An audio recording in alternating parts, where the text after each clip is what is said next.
Anouchka et Mati au cœur de l'Asie.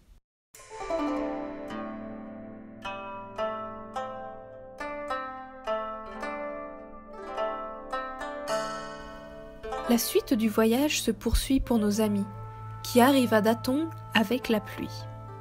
C'est une ville connue pour ses grands bouddhas, sculptés dans des grottes non loin de là.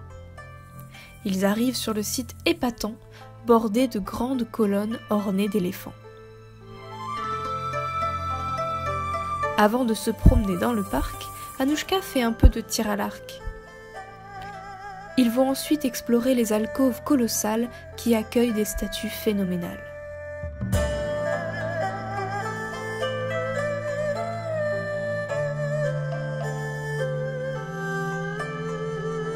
Le soir, ils vont goûter une fondue bien relevée dont les épices leur montent au nez.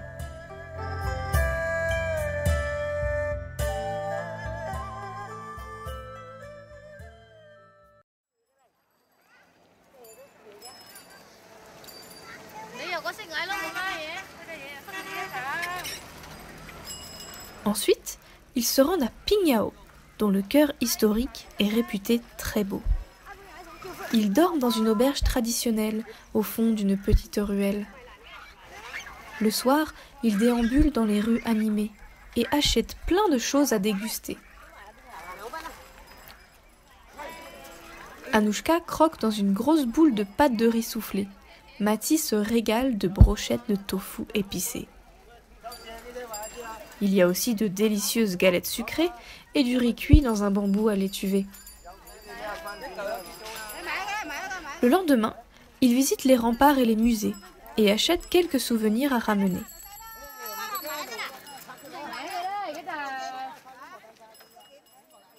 Ensuite, il faut repartir pour leur prochaine destination, la ville de Xi'an et sa très populaire attraction.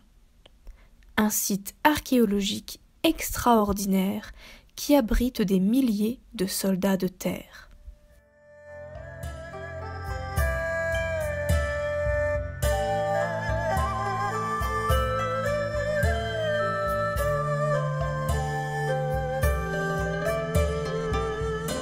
Il n'y a pas que les soldats qui soient nombreux, ils sont loin d'être les seuls touristes à faire la queue. L'armée de terre cuite est très bien conservée. Difficile d'imaginer qu'elle est là depuis des milliers d'années.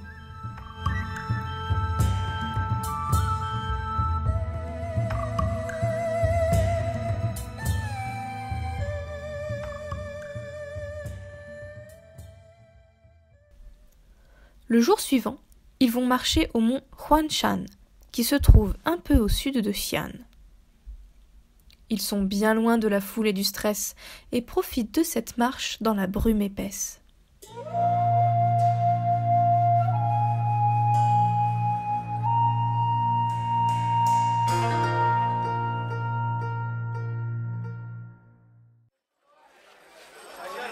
Le soir, ils explorent le quartier musulman et se régalent de spécialités qui rappellent le Moyen-Orient.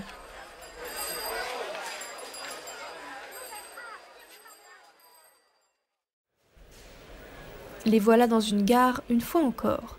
Celle de Xi'an ressemble à un aéroport. Hangzhou les attend au bout des rails pour faire le plein de verdure avant de visiter Shanghai. C'est une jolie ville au bord d'un lac où l'on cultive le thé, l'endroit idéal pour se reposer. Ils visitent le musée national de la soie et jouent aux cartes avec un groupe de Chinois. Le dernier train qu'ils prennent sur le continent les conduit à Shanghai et sa silhouette de géant.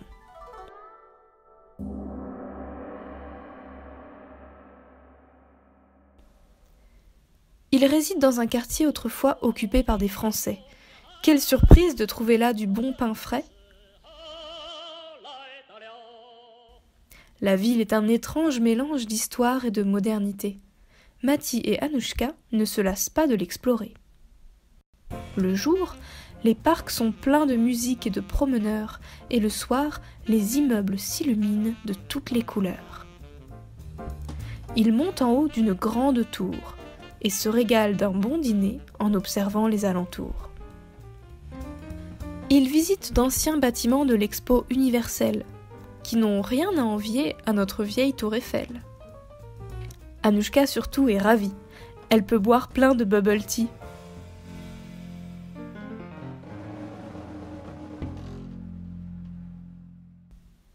Il est temps de quitter Shanghai et ses rivages.